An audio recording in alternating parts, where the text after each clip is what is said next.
I've spent a decade taking a bite out of conspiracy theories, unraveling urban legends, and grappling with worldwide top-secret issues. I've even racked up some of their awards. All while ferreting out the bottom line. On all topics, controversial, bizarre, and taboo. Interviewing movers and shakers, agitators and muckrakers. But that doesn't answer my question. That is all I'm answering. With me, Cary Harrison, as your guide.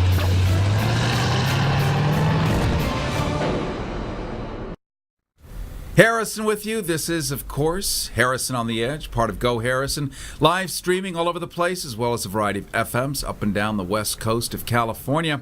I want to introduce to you an activist friend of mine. This is actually our 1-year anniversary of activism together. It was a year ago. We had the California primary where 2.2 million votes vanished. Poof!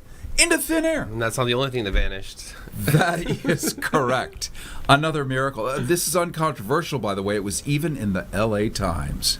Yep, it was even in the newspaper. The fake news, the real news, the whatever news. We didn't even have that term yet. And Don Ford, you're traveling around the country doing a documentary on much of this and where people stand. Let's jump right into Donald J. Trump. It is a reality now. More than a reality show. It is a reality. He now occupies the White House. Yeah, that's a fact. We're not going to get around that.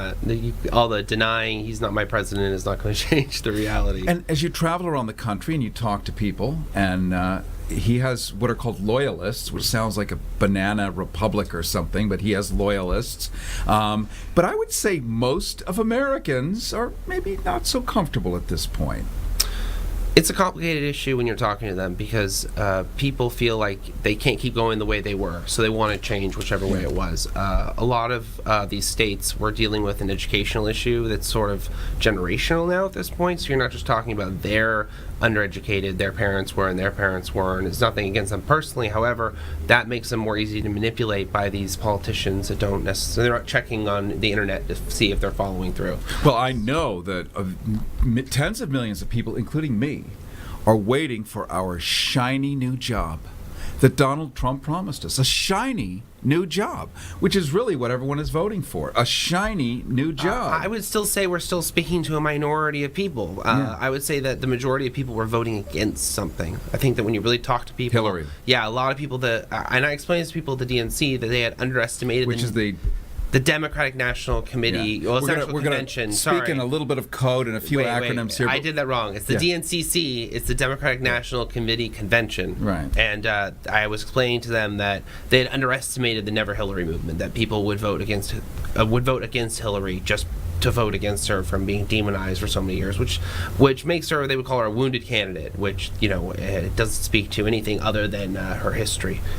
I'm just going to jump in for those of us, which would be us, including others, joining us on radio here.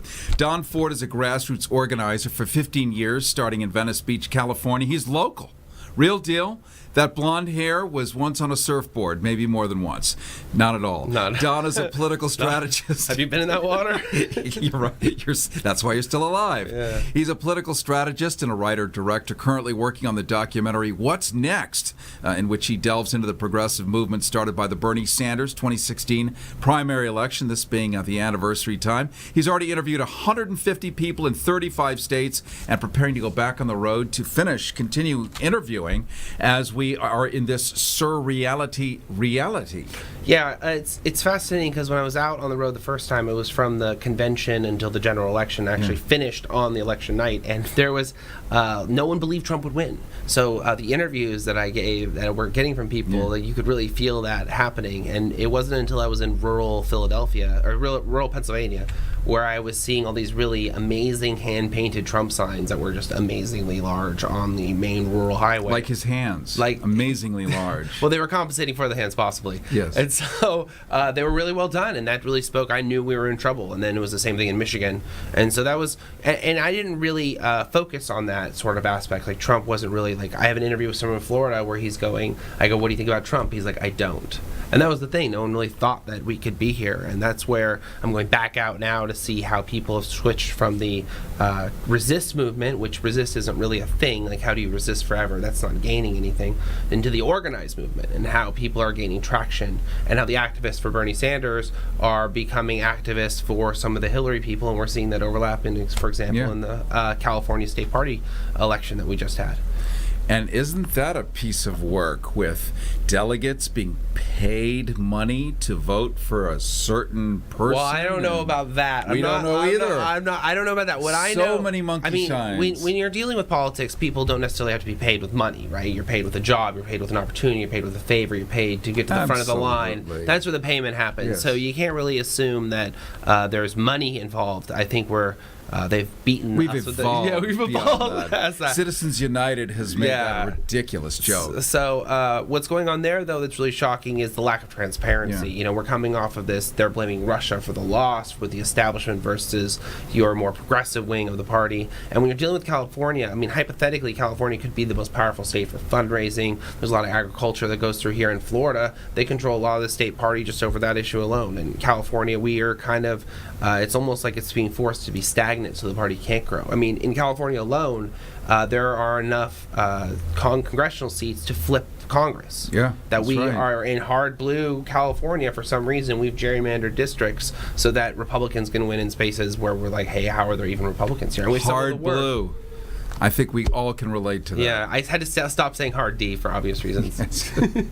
We're talking right now to Don Ford. Just to recap, he's a grassroots organizer, he's a filmmaker, and has been traveling around the country post-Bernie Sanders, which is where we met on KPFK, doing a live week with a variety of different guests. And you can listen to that recording on, oh, wait, no, you can't listen to that recording. How is that again? Well, that's very interesting, because at a rally, the week of live broadcasts that happened to overlap the actual day of the primary, where some 2.2 million votes disappeared, that entire week vanished out of the archives, including the entire slot vanished off the archives. A miracle in technology, still cannot be explained, but it did happen, and because we were touching on real points. People were calling in on their phones, on their mobile phones, from the polling places. They'd been denied. They had been turned away. They were not on the voting rolls, including me. My entire street vanished off the voting rolls. You're dealing now with the afterglow of this. We heard something crazy. Yeah. And I haven't really talked about this too much because I don't have a lot of evidence to back up this thing. But we heard this rumor about double polling locations and how a polling location was only available off of Hillary's website. I had heard it on the day of. Did you say off of Hillary's website? Off of Hillary's website. And so Hillary voters were voting at one place and other people were voting at others. And the books are split up in such a manner that some books didn't make it in double copies to be in the right place at the right time. So it actually kind of, in a weird sort of way, as I do complex sort of social math, it's the variable that makes everything that didn't make sense make sense. And so I'm not saying it's true or factual, but then I went to Texas and I heard the same thing. And so there's just a lot of shenanigans, and I feel like, instead of going and trying to get particular about this issue or that issue, I think that we need a larger citizen involvement with our election process. We need oversight, in our primary process. We need all these things that are happening with these lawsuits going on in Florida right now, where they're suing the DNC for fraud over accepting money after they knew it was weighted against Bernie Sanders, and how they're really saying, well, of course we can weight it. We can do whatever we want. We can go in a smoke-filled room. They actually said this in court. Have you read this? That's right. Have you read this? Yes, they went into court and said, we can do whatever we want. I'm not shocked anymore. I'm just not shocked anymore. We need that, though. We need it. I was shocked when I read Animal Farm. I was shocked when I read 1984 or Huxley. Not made in 1984. I just want to put That's that out right. there. Big And written in disappointment. 1948 by a gay man. For God's sake, the world is crumbling. George Orwell. Yeah, it's like he knew something. He knew something, indeed. So here we are in this reality as we wrap this up. You're out there chronicling these stories. You're getting firsthand reports of stuff that conspicuously missing from CNN, from MSNBC, from, let's just say, everywhere. Yeah. You're getting real people, boots on the ground, what they had, how they see it, and why don't you augur the future for us? Based on the trends that you're seeing in the interviews, what do the next couple of years look like? Well, if Bernie Kratz can figure out how to get their fundraising together, Yeah. they're going to sweep everything. I think the big thing right now is that the outreach required for like the vote by mail campaigns and a couple other little tactics that are really successful, we haven't been able to cross that bridge yet. I feel like if the more established players, I don't like calling them the established players, really want to win and they really want to propel things, they really want to keep their seats, they're going to take the progressive strategy that we're putting forward and get a higher level of involvement and not be afraid to push into things. The big thing right now is that Democrats have to learn how to be flexible, because we're all a victim of their national strategy plan, or strategy fundraising plan. Republicans can fundraise off of taking everything away from everyone. Democrats have to strategize on giving things to the most of people who already have. So what I'm telling people in LA is useless for people in Oklahoma, and that's why we're not winning in Oklahoma. We need to have a flexible plan that works regionally, and if we can't do that, it's not going to win. Well put. You just nailed it. Yeah. Thank you. In 23 easy seconds. Well, that and gerrymandering, which is not 23 seconds. They need to get their business together on that really seriously, because if we didn't have gerrymandering, we wouldn't be in this situation at all. And we'd still have Trump, but we wouldn't have a Republican House and Republican Senate. Well, Poor House. Elbridge Cary. If he'd only known what they were going to do. Well, he did. He invented it. Yeah, exactly. Here we are today. Yeah. Well, thank you so much, Don. How do we follow you? You can follow me on Facebook at Don Ford. It's I'd like to reach Don on there. On Instagram at Don_Ford_photos. whatsnextdocumentary.com. And then there's always the most important one that I'm forgetting that I like the most. The titty bar you're sitting in? Yeah, that's Deja Vu is happening. We are, by the way. Yeah, no, it's real. The What's Next documentary, you can also donate through there. And then there is a PayPal. Everything is set up through I'd like to reach Don. I'd like to reach Don? Just remember that. I'd like to reach Don. Everything is set up to that. All right, my friend. Thank you so much for coming on. I appreciate it. It's an honor. And go save the world. I'll see you next year. I'm relying on you. I'll see you next year. Yes. Harrison with you. This is, of course, Go Harrison. You could follow us on Facebook anytime, keyword Go Harrison. Instagram, keyword Go Harrison. Twitter, @Go Harrison. The whole Soup Cat and Pizzas, just Go Harrison.